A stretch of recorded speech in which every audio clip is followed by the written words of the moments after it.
Hello and welcome to Military History Inside Out, brought to you by War Scholar, where we talk about military history from ancient times to modern. I'm Chris Alvarez, and today's guest is Nicholas Sambaluk, who will be talking about cyber warfare. Thank you for listening. I'm speaking with Dr. Nicholas Michael Sambaluk, author of Myths and Realities of Cyber Warfare, Conflict in the Digital Realm, published March 2020 by Prager, ABC Clio. And even though the book does talk about current cyber warfare issues, there is a section that we'll talk about which is focused on earlier cyber attacks and cyber operations in the early 2000s. So that's the military history part we'll be hitting. Thank you for speaking with me. Thank you very much, Chris, for having me. I appreciate it. Great to be here. Cool. So first, tell me, how did you get into studying this subject and writing a book on it? Well, so I was trained as a military historian in North Texas and then the University of Kansas. And then my career started at teaching at West Point and then later at Purdue. And while a lot of my teaching duties were associated with military history, which was in keeping with my preparation as a scholar, I found that a lot of my taskings continually involved current affairs and especially technology. My dissertation had dealt with the embrace of a particular kind of military technology and its association with security concerns, specifically in space security concerns. And so I found myself in a series of taskings that involved technology and increasingly cyber. The result was about a dozen years of taskings, reading about cyber, commenting on cyber, providing unclassified thoughts on it. And that brought me into dialogue with some of the literature. And I came to the realization that there are a lot of common assertions about cyber warfare that I think need more scrutiny and more nuance. And essentially, I came to the conclusion that that I do have something to offer here, despite not being like a coder or a cyber techie kind of person myself. As a military historian who's read on the topic and come to it with an analytical bent from that grounding, I do have something to offer here. Let's talk about the military history part of this book. I noted in your email you mentioned a couple things, something that occurred in 2000 and then the Russian operations around 2007, 2008. Can we talk about those? Sure. Yeah. So one of the things that we've noticed is that cyber warfare, depending on how broadly we define it, is starting to acquire something of a history. It is still certainly current affairs, but a lot of these events have now kind of passed into history. Of course, the landmark first example of hacking for high-profile strategic purposes is arguably what was known as the Cuckoo's Egg, the 1986 KGB actions to get into U.S. computer systems and try to find out more about U.S. defense priorities and research. Another big area that we see concern about in recent years is the vulnerability of SCADA, essentially the systems that coordinate and control critical infrastructure, water, electricity, things like that. And although that's a topic that has come into some high-profile concern in recent years, the first example of SCADA being targeted by effectively a cyber attack came in the year 2000 when Maroochydore in Australia was hacked and compromised by somebody who had expected to get a job offer overseeing the system. He'd been involved in its design. And so when he didn't get a position overseeing what he'd created, he hacked into it and then released a bunch of sewage into the natural environment and created an local ecological disaster. Mm-hmm.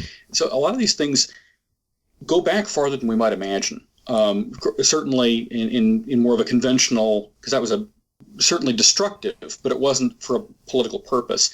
We see a lot of politically oriented, maleficent cyber activity. And I think the examples you mentioned are really good. The hacking of Estonia, the 2007 distributed denial of service attacks that were directed against Estonian sites, as we think as a retaliation against Estonia's removing a statue that had been of Soviet vintage, celebrating the Soviet liberation, really occupation of that country. The relocation of that statue had touched off a lot of angst within Russia, and it appears that there was a coordinated effort to direct distributed denial of service attacks, kind of harassing attacks, to take down a lot of the Estonian grid.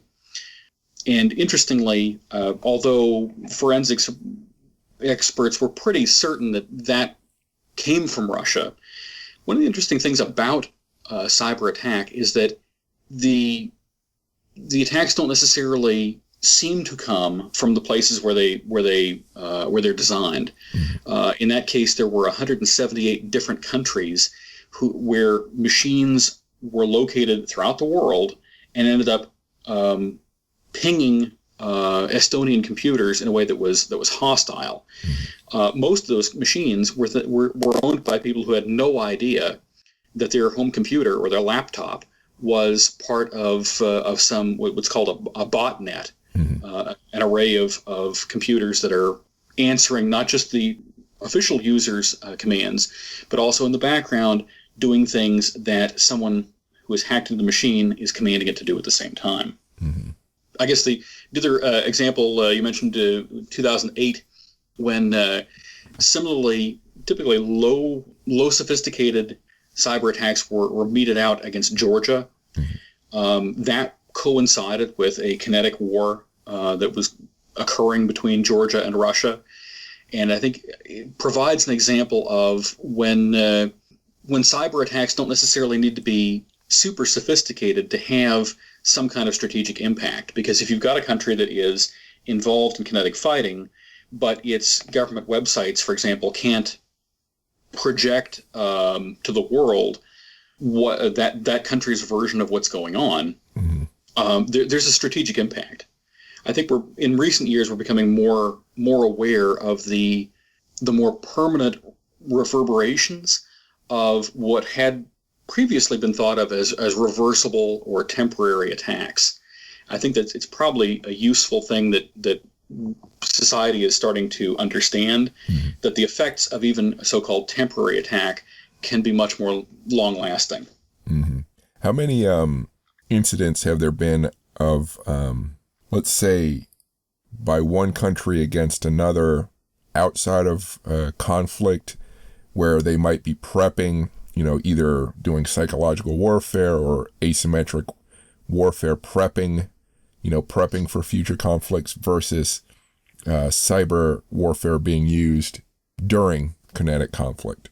Gosh, I think anyone's guess is a potentially valid one on that. It seems to be pretty endemic. I guess what I'd want to venture, I suppose, is that since there are relatively few examples of cyber attacks coinciding with kinetic fighting, Georgia in 2008 is an example. The ongoing military collisions in eastern Ukraine is an example. I guess cyber involvement during Syria's civil war would be another. There are instances in which we certainly see cyber attacks happening in step with kinetic conflict, but certainly it appears that in terms of the cyber activity that is malevolent but is not alongside kinetic warfare, that is probably we're seeing the tip of the iceberg, that there's far more of that. I'm speaking with Nicholas Sambaluk, author of Myths and Realities of Cyber Warfare.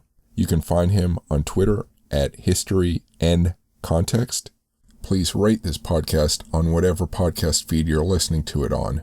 Your ratings go a long way in increasing the listenership of this podcast. Please sign up for my newsletter at warscholar.org or militaryhistorypodcast.com. Please post your comments about this podcast or the episode on Facebook at Warscholar or on YouTube at Warscholar1945. You can contact me directly on Twitter at Warscholar or on Instagram at Chris Alvarez Warscholar. If you like science fiction, fantasy, and horror, please listen to my podcast, Full Contact Nerd, also located at chrisalvarez.com or fullcontactnerd.com. If you like outer space business, technology, and policy, please listen to my podcast, Spacewalks Money Talks, also located at spacewalksmoneytalks.com. Your support is greatly appreciated. Now back to the podcast. Are you able to talk at all about the sort of the infrastructure of, you touched on it a little bit already, but the infrastructure that nations might use or have used to conduct cyber warfare? In terms of infrastructure, there's kind of an interesting quirk about the internet in that the infrastructure that the civilian world utilizes is effectively, it overlaps to a tremendous extent with what are used for defense needs. Mm-hmm. And so it's very hard to target something that is, quote, purely military, because it's like if you were to try to prevent military traffic from going on the highway and you wanted to close the highway, using a kinetic metaphor, if you close the highway, most of the traffic that was going to be on there is civilian. And so to a large extent, the infrastructure of the internet is something where it's really difficult to peel off and say, well, now we're just looking at military related things. Now we're just looking at civilian uses. It's all kind of intertwined. Let's talk about the myths and realities part of the title in your book. Tell me about that. What does that mean? Yes, thank you. So a lot of assertions have been made about cyber warfare in the last in many years. We're now a couple of decades into the 21st century, and a lot of mythologies have taken hold. And the primary reason that I wanted to set out and write this book is because I think a lot of those mythologies need to be unpacked, and there need to be questions of a lot of those common assumptions posed to them and posed to the literature that advances them. Some examples of that are, we hear quite frequently that cyber attacks strike with instantaneous speed because, oh my gosh, this is electronics, the speed of electrons, the speed of light. Cyber attacks must happen almost instantaneously. And when we unpack that, we find that, well, it kind of depends on what we mean by cyber attack. Some of the really obvious forms of cyber attacks, like distributed denial of service, do hit instantaneously. That's a term that means when you're essentially, when you have an attack where people are all simulating legitimate traffic, more or less, but they're doing it for a purpose that's meant to annoy and then overwhelm the capacity of, say, a website to respond to visits. And when it's overwhelmed, it's temporarily out of service. So a distributed denial of service attack, that's something that can be very quickly, very abruptly meted out on a target. But there are a lot of other cyber attack types that are patently not instantaneous. And a lot of the experts point to things like advanced persistent threats, or APTs. These things that we cyber forensics folks have organized a list of literally dozens of well-funded, well-trained, robust teams of people who systematically hack into major targets for strategic or economic purposes. And those folks, they spend literally months and years infiltrating and exploring targeted systems very deliberately, and their intent is to specifically not be noticed, to not be instantaneous, to not be noticed, to go under the radar, so to speak, and explore and discover and then exfiltrate enormous amounts of data. Another one of these mythologies is that distance is irrelevant. Cyber attacks can strike all over the world because the whole world is interconnected. Okay, certainly we see that it is possible through cyber attacks to reach out and touch a country that is not geographically proximate. But I think we find that geography and terrain, these still matter. They matter in new ways. When we think about things like air gapping computer systems to try to insulate them from the kind of connectivity that also brings vulnerability to a cyber attack. I think distance has a relevance that's changing when we think about cyber conflict. But too often I think it's summed up as being irrelevant when really the relevance is changing. Another mythology that I think is something that needs to be interrogated a bit is that cyber attacks are cheap and they're widely available. Okay, again, that's often true. And with a lot of generalizations and stereotypes, something is true enough to sustain the stereotype maintaining a certain cachet. And here is a good example. Cyber attacks are cheap, and they are widely available if we're talking about relatively simple attacks, the kinds of things that relatively untrained novices, folks that are referred to as script kiddies, can do. If they take a sheet of paper with a list of directions and they just type keystrokes according to the directions and they make a simple attack, that is pretty cheap, and that is quite widely available. But if we're talking about tailored attacks against unique targets, much less so. A couple other mythologies I want to go ahead and highlight. One is that cyber attacks are one-use weapons. We hear that quite a bit. That malware, once somebody uses a piece of malware, it inherently discloses how it worked. That one can reverse engineer and discover how a piece of malware functioned, and then develop a patch and seal off that vulnerability so that it can never be used again.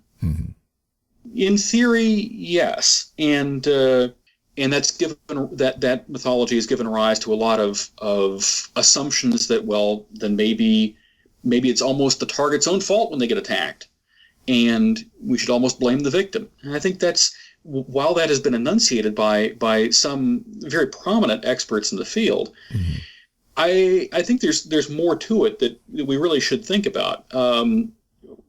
They're one-use weapons if people are patching consistently and rapidly and effectively, and if the patch doesn't open up a different vulnerability, for example. But there's a lot of systems that can't be rapidly patched. Infrastructure is a prominent example. The malware that temporarily brought down a lot of the electric grid in Ukraine back in December of 2015, that piece of malware was something that used an exploit that had first been identified a dozen years earlier. But who's going to say, yes, sign me up, sign the whole country up to go without electricity for hours, days, weeks, while the system is patched up? And so very often patching is tougher than it might seem to be. And so while we do hear some folks seeming to almost want to blame the victim for being not well enough protected and that's why they got attacked, I think we should be very, very cautious. And the last mythology that I want to highlight is this idea that cyber attacks have reversible effects. That is one that is thankfully losing a bit of ground for some good reasons. For one thing, every time we see kinetic effects from a cyber attack, that helps erode this mythology that cyber attacks have reversible effect. Another aspect is that sometimes we're seeing cyber activities in cyberspace where the effects impinge on trust in social processes or democratic institutions. that kind of erosion of trust is something that's going to matter a long time after the actual event of the attack itself. Mm-hmm. And then a last factor that I think also is important regarding the so-called reversibility is that they're reversible only if we deliberately ignore the lost time and lost money and lost effort in continually reloading backups and engaging our experts in recovering lost data. Well, that's often a non-trivial cost. Mm-hmm. So those kinds of mythologies were things that I felt really needed to be grappled with, and I wanted to share my thought process, and that was important in my deciding to propose this book. So let me ask a couple very basic questions, maybe technical, maybe outside of the scope of the book, but get your thoughts on it. One, someone might ask, why haven't the militaries of whatever country you want just set up a separate internet infrastructure to take care of their forces? Just break away from the World Wide Web and do their own thing. That's a really good question. That's well above my ability to accurately provide any particular insight. I know that when we first it's a great question. When we first made the internet, we, in a historical sense, in the sense of the U.S., it was developed as a kind of a combination of being a defense research project and a way to link the serviceability of different, very expensive research computers at different installations and academic settings. And I think folks kind of got used to presuming that network of trusted users with expensive materials and legitimate purposes was just an environment that we could trust. Mm-hmm. And so it kind of started out with the assumption that, well, most of these folks are going to be military or academics. And with the growth of interconnectivity, the excitement about what could be done with that connectivity far outstripped an awareness of the implications that, well, when you democratize access, it brings not just the good benefits of now everybody can participate, but also the negative aspects of, well, now everybody can participate. Mm-hmm. And there's a lot of expense in building the kind of redundancy and duplication to be able to distance and remove one element of the traffic from that infrastructure that's been elaborately derived. Mm-hmm. But why not that's a tough one. Mm-hmm. There's certainly a case to be made for it, but historically that's sort of how things unfolded.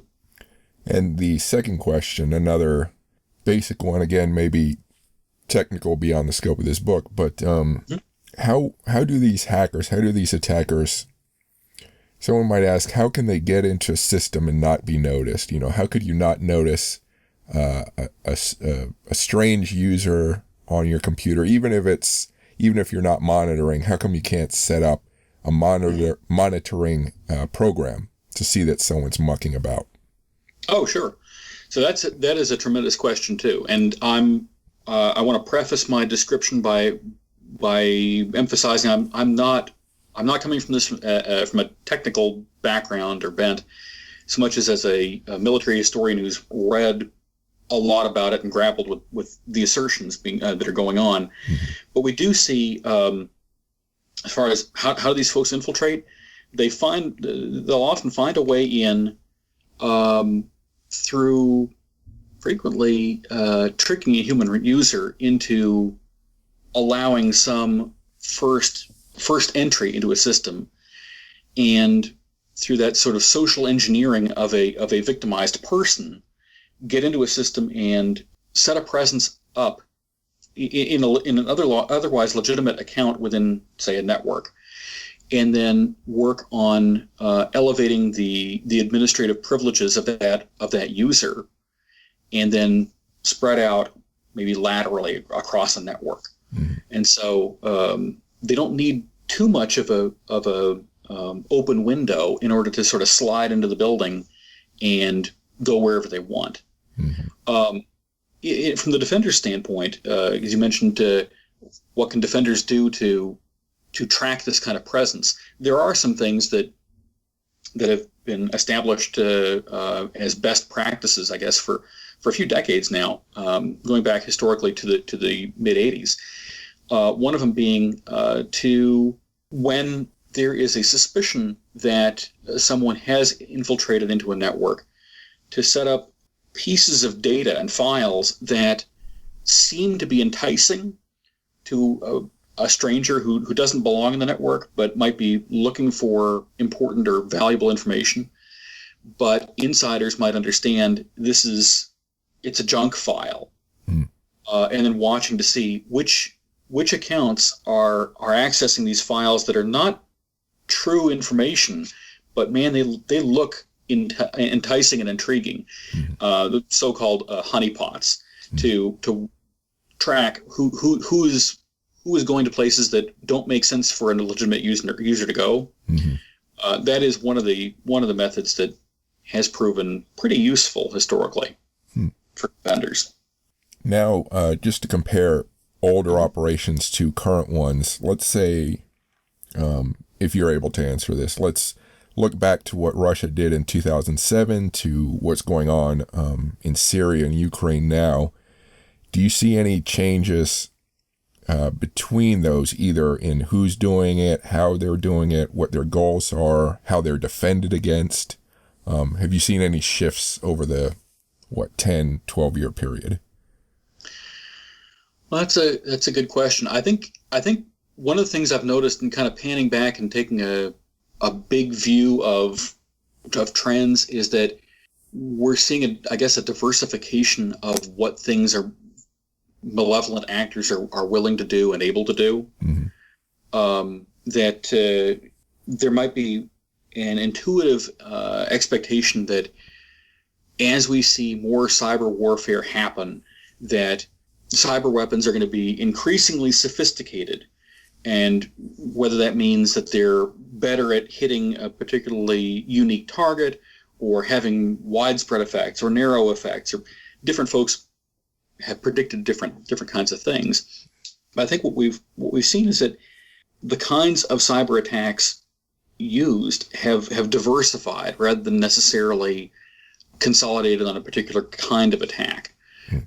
There's still certainly attackers seem to find utility in not very technically sophisticated activities in order to harass and cajole targets. At the same time that we see very sophisticated things with a code that is meant to take advantage of vulnerabilities that have never been understood or recognized before, it's so-called 0 days. We're seeing the whole spectrum being witnessing engagement. And so to date, I think we haven't yet seen a consolidation of malevolent actors saying, aha, that's the kind of cyber attack that is best. It's really much more a matter of finding the kind of attack that fits the goals of the actor. And so sometimes it's a low sophistication thing like a distributed denial of service. Sometimes it's a high sophistication thing like an advanced persistent threat. Sometimes it has nothing to do with any technical skill at all, and it's something like just having sock puppets spreading disinformation. So it's and in those regards, you got a lot of things going on in social media that aren't even really what I would consider a cyber attack in a technical sense, but rather it's an attack that is simply traversing cyberspace as a path through which it travels. But it has much more similarities with say propaganda efforts than with the technical aspects of cyber attack as we'd imagined it decades ago. I'm speaking with Nicholas Sambaluk, author of Myths and Realities of Cyber Warfare. You can find him on Twitter at HistoryNContext. Please rate this podcast on whatever podcast feed you're listening to it on. Your ratings go a long way in increasing the listenership of this podcast. Please sign up for my newsletter at warscholar.org or militaryhistorypodcast.com. Please post your comments about this podcast or the episode on Facebook at Warscholar or on YouTube at Warscholar1945. You can contact me directly on Twitter at Warscholar or on Instagram at Chris Alvarez Warscholar. If you like science fiction, fantasy, and horror, please listen to my podcast, Full Contact Nerd, also located at chrisalvarez.com or fullcontactnerd.com. If you like outer space business, technology, and policy, please listen to my podcast, Spacewalks Money Talks, also located at spacewalksmoneytalks.com. Your support is greatly appreciated. Now back to the podcast. Have you noticed, have you been able to determine if the targets of cyber warfare, my suspicion, or just my guess, not necessarily educated, is the targets used to be infrastructure and military personnel for the purpose of cyber warfare, but it seems that it's expanded now, that the targets include much more of the population, civilian population, infrastructure, and people. That seems to be the case. What would you say to that? Anecdotally, I'd say that sounds very plausible. We certainly see a lot of targeting of the minds of individual people, and the leveraging of that certainly seems to be a threat vector that malevolent folks have recognized an ability to achieve something from their perspective in that way. And it's something that defenders are still struggling to come up with a good response to it.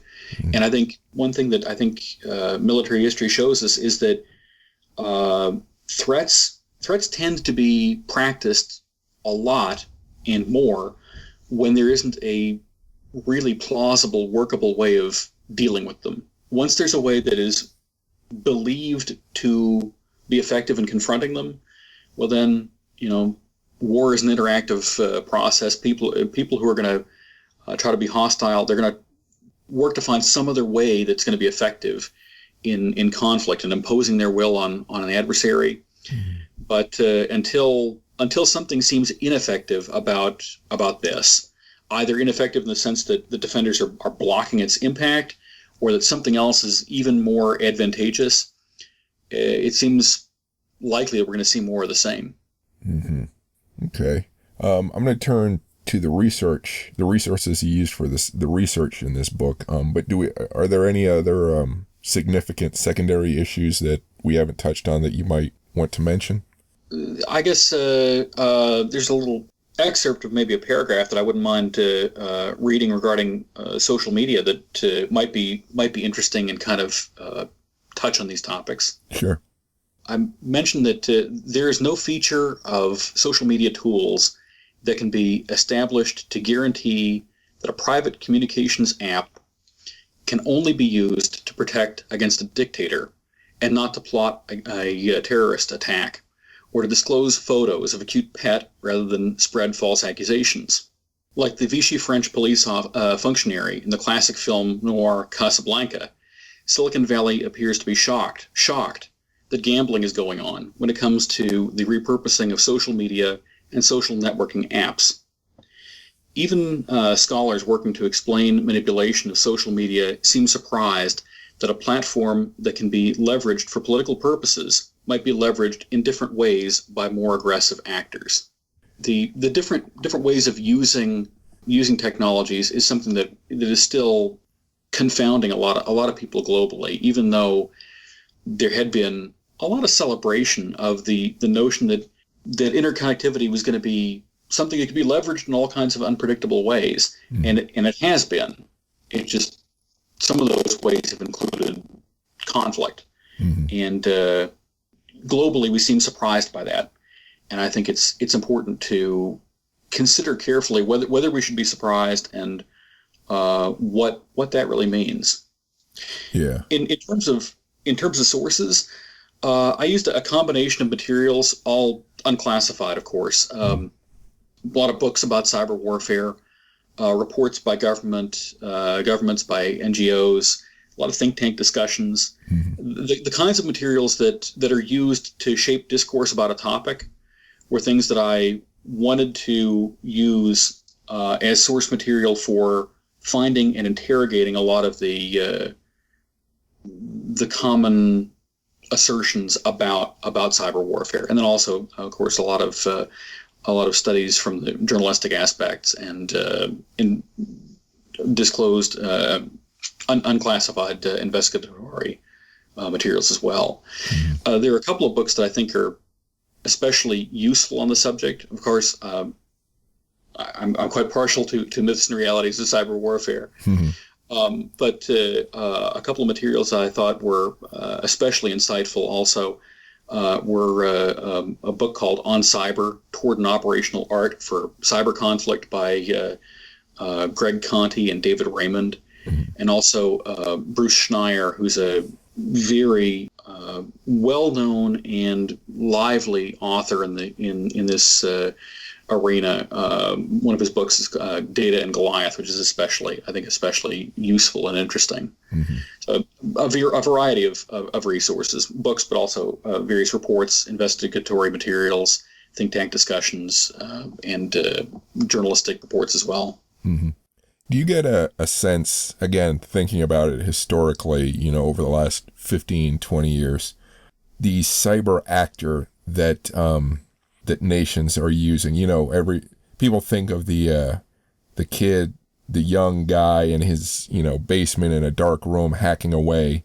Do you get any sense of, do you have an army of those types of people being recruited or used in some way by nations to conduct operations, or is it more, have you seen a more rigid structure, where they use people within their own government or military to do operations? Yeah, that's a great question also. I guess it seems that both are happening a lot. With regard to folks, the sort of stereotypical guy in the basement with the hoodie kind of thing, mm-hmm. a lot of folks in many countries will conduct cybercrime, and several governments in the world have responded to that with an intent that the cybercrime at least be directed externally.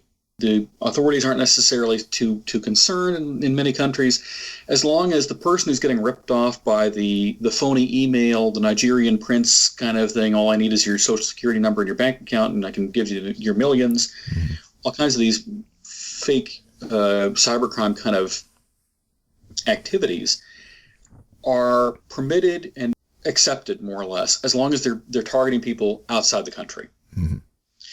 And this serves countries that don't have a whole bunch of scruples, because they are making sure that their own personal populace isn't being targeted too much. But also, they do keep tabs on these guys, and so they develop a rap sheet. And when they want to make sure they've got a little bit more techies wearing hoodies, firepower at the state's disposal, they have been known to go in and arrest these people and say, well, we know that you've been doing these cyber crimes that we've been looking their way around about for years. And so we could put you in jail, or you could do some cyber attacks at our bidding. And so that is certainly something that experts have pointed to happening in many of the countries that have a lot of hostile cyber activity emanating from them. That is a significant factor. And also, somewhat akin to that, you've got people who are so-called patriotic hackers who can't critique or criticize their own government, but they are welcome and even sometimes encouraged to critique and harass foreign governments. The Honkers Union in China was a big example of this a couple of decades ago, when you had the bomb that hit the Chinese embassy in Belgrade during the war with Milosevic, and also the collision, over international waters of a U.S. Aircraft with a Chinese jet. Mm-hmm. A lot of these patriotic hackers would deface U.S. websites as a way to demonstrate their patriotic rebelliousness, I guess, but also their self-perceived bona fides as hackers. Mm. Well, that worked fine from the perspective of governments that were happy to wield them as sort of an on-the-cheap way of harassing someone on the international stage. Mm-hmm. But what about when that government wants to cool things down and the patriotic hackers don't listen? Because if they're not being paid by the government, the government is much less able to tell them when to stop or when to recontour their activities, Mm-hmm. short of putting those folks in jail. Mm-hmm. And one of the things that some experts have suggested is that some of these countries that have encouraged patriotic hacking against external threats, well, the chickens are kind of sometimes have the capability of coming home to roost. Yeah.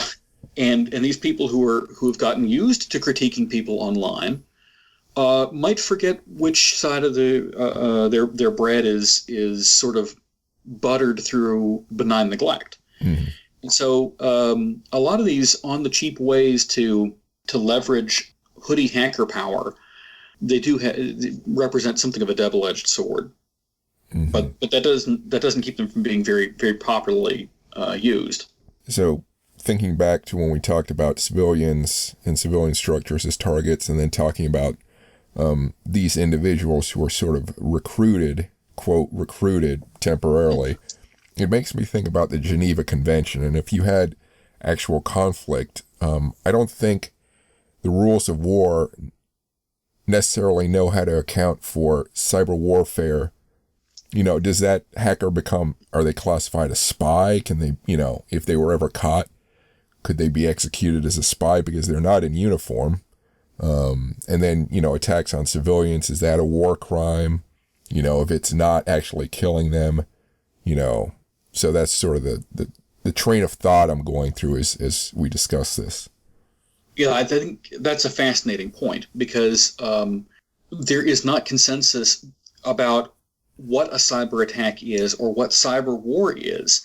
And so issues about, so what's the role of a person who decides, I'm not in the military, I'm not with the government, but I want to do something in cyberspace that has a deliberately hostile effect on somebody else. What's that person's status? There's not really a consensus that's emerged in that regard. A lot of efforts have gone into tackling those issues, like the Talion Manual and Talion Manual 2.0 that came out a few years ago, where we had a lot of Western cyber and other sort of related scholars meet and try to discuss these issues. But their efforts are interesting and intriguing and noble, perhaps, but a consensus has absolutely not emerged on what exactly is the place of these people who are otherwise civilians, but they're taking actions. It's interesting because 100 years ago we had a lot of struggle about what do you do this with this situation in kinetic combat. Mm-hmm. A lot of the origins of the German brutalities in Belgium, for example, in early in World War I against these suspected frontières, free firers who are, civilians, but they are grabbing a rifle and taking a pot shot whenever they see a Pickelhaube. The Germans did grievous things against whole towns about that. So, and they took a lot of popular consternation and indignation across the global community as a result. But what do we do with somebody who is that equivalent, or even how do we define that equivalent? Mm-hmm. In cyber is a very open and contentious issue. Mm-hmm. Yeah, that is fascinating. What part of the research was most enjoyable for you? I think examining what assumptions lie underneath assertions is something that has always really intrigued me. So reaching to grasp what the assumptions are and interrogating those assumptions, it was something I felt valuable here in this project. Something that I identified and really enjoyed as early as when I was at the start of my career teaching civilizations and humanities courses to undergrads. Mm-hmm. Applying a critical eye is a very exciting thing. It's an intellectual adventure. And one example, I think, is often cybersecurity folks, kind of related to the point we were just discussing about the role of civilians in cyber war, is attribution. A lot of cybersecurity folks wish there to be better attribution. Some of them mean better to be faster. Mm-hmm. Others mean better as more reliable. It's assumed quite often that better attribution will make cybersecurity easier. And as a historian, I want to ask, well, why? Why would it? On the battlefield, armies adopted uniforms really in about the 17th century, generally around the same time that Europe saw the rise of mass armies, standardized gunpowder weapons, firing big plumes of smoke from black powder making white smoke.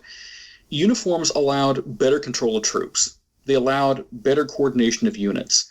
They allowed more discipline over military organizations. But uniforms in physical combat did not magically make wars smaller. They did not magically make war more tidy. Mm-hmm. They coincided very often with just the opposite. And so when I hear assertions like, well, if only attribution could be easier, then our problems would be solved, I have to wonder, why does that really hold up? So what I wanted to do was probe assumptions with this book, and to invite the reader to explore my line of thought and analysis here, but even beyond that, for the reader to ask why. Mm-hmm. And that was something I found particularly enjoyable in this process. So what exactly is attribution? I apologize if you I'm sorry. Define it. So before. Attribution is the process of coming to decide who is culpable, who's guilty of launching this attack. Mm-hmm. I'll use the 2007 Estonian distributed denial of service attacks as an example. Mm-hmm. The Estonians had just taken an action that, in removing that statue, that upset a lot of people in Russia. And one of the officials in the Russian government had openly joked that, it wasn't me, it was my deputy. Hmm. But the pings of DDoS attack that hit Estonia came from 178 countries. Mm-hmm. So attribution would be the process of deciding, okay, so although computers in 178 countries were touching Estonian systems in a way that hurt them, mm-hmm. or hurt their functionality in a temporary sense, the attribution would say, well, that was actually something that was directed by Russia. The second largest number of machines that were involved in those attacks were located in the United States. But most of those people were American computer users who, well, they leave their laptop on at night because updates or whatever. Well, they don't know that in the background that laptop is involved in a DDoS attack because it was hacked by somebody a long time ago. Mm-hmm. So attribution would say, yeah, those computers are located here, but that location is not where the attack is coming from. Mm-hmm. And so this is actually who's making the attack happen, regardless of where or whose machines might be involved, say. Mm-hmm. Okay. What did you find that was most surprising in your research? I guess I find particularly intriguing where the assumptions can conflict with themselves, where we see things that cases where folks might say, seemingly in one breath, cyber weapons are cheap and they're widely available, and then they'll also say cyber weapons are extraordinarily sophisticated. Well, that's very unlikely for those both to be true at the same time. Mm-hmm. Because if they're very sophisticated, they're probably going to take a lot of investment in terms of time and expertise and money. And that's typically the opposite of cheap and widely available. And so seeing a lot of these assumptions that seem to contradict each other, but are often espoused by the same people, even almost at the same time.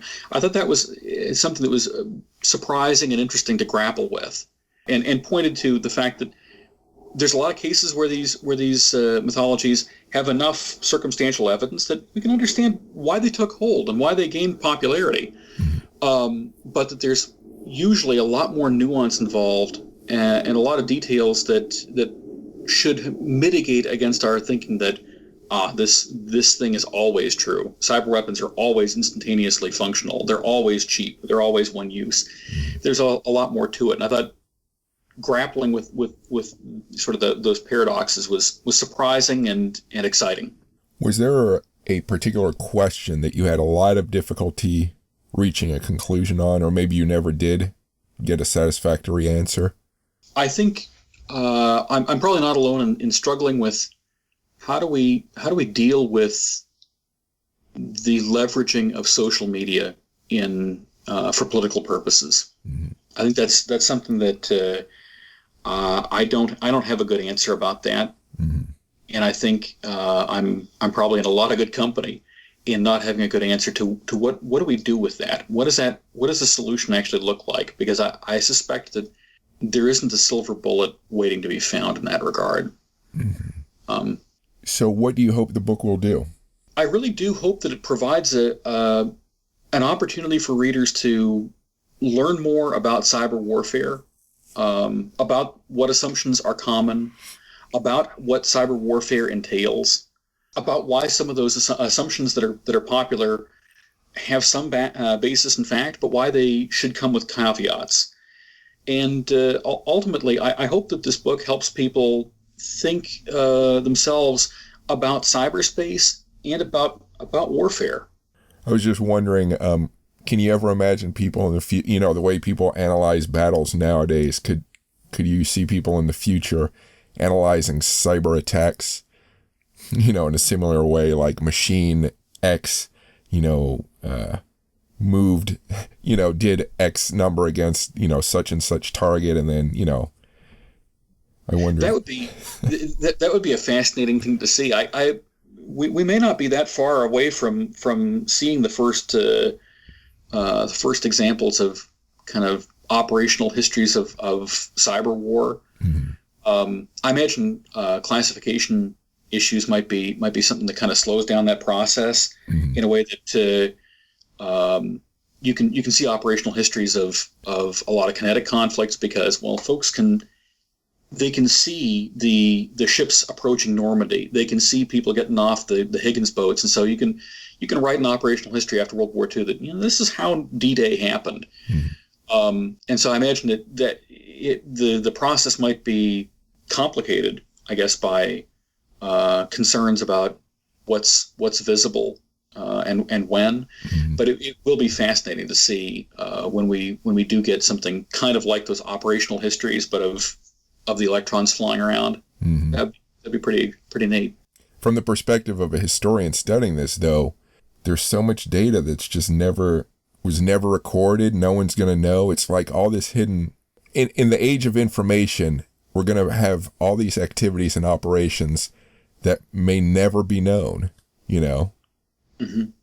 So, and again, comparing that to, like you say, World War II, when we're able to gather all this data and we know what happened, the world might now be changing, under our feet, and we'll just never understand. We'll never understand why, because the participants never speak on it. There's no record, really. So it's just kind of strange to me. It's going to be interesting to see how this is recorded, and regarding warfare, even kinetic fighting in the information age, there is so much being saved, but then not being saved permanently. Mm-hmm. That it's going to be very interesting to see how conflict broadly is understood and studied during an era where we are so proud that we are so interconnected and we have so many zillions of terabytes of capability to save data. Mm-hmm. To see what actually gets preserved and then interpreted is going to be it's going to be pretty wild. Yeah. Did you have any difficulties getting the book finished or published? Happily, the writing process itself went pretty smoothly. I'm a morning person. Getting a jump on writing from the start of the day helps provide useful momentum, and I really like being able to get a solid start and then just press on through the structure that I've designed. The publishing also, I'm happy to say, went smoothly as well. This is my fourth book, and in past years, I've developed a good working relationship with several publishers, especially this one that the company that owns Prager Security International, and I've worked with them quite often in the past and found them friendly and professional, and it was a nice process. Mm-hmm. Okay. Mm-hmm. Connected to that, in terms of future projects, there are a couple that I am working on. One of them is also with this press, and that's under contract.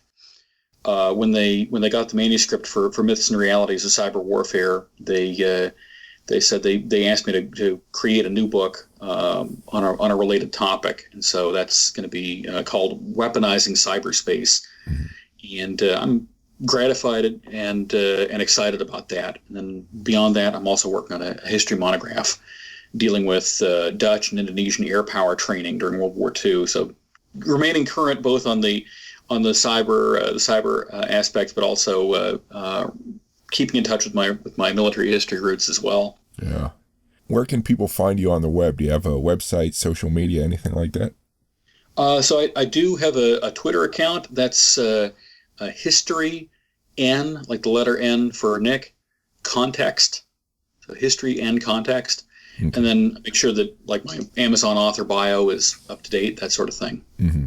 All right. Well, that's all the questions I have. Do you have any final thoughts or words? It was a pleasure to talk with you. I sure appreciate you having me on here, Chris. Oh, yeah, it was very interesting. It's cool stuff, and especially, it's still unfolding, so it'll be cool to see what happened. Well, maybe not cool, interesting. Very interesting. We're quite blessed to live in interesting times, aren't we? Yeah. All right, well, thank you. Thank you. Thank you for listening. You can find more podcasts like this on your favorite podcast feed under the title Military History Inside Out. That includes Apple Podcasts, Stitcher, and Spotify. One great way to support me is to rate my podcasts, either good or bad. You can find more great military history information at warscholar.org, on YouTube at Warscholar 1945, on Facebook at Warscholar, on Instagram at Chris Alvarez Warscholar, and on Twitter at Warscholar. Please support me by following me on those sites and liking my videos. If you like to read, don't forget to sign up for my weekly newsletter where I recommend newly published books.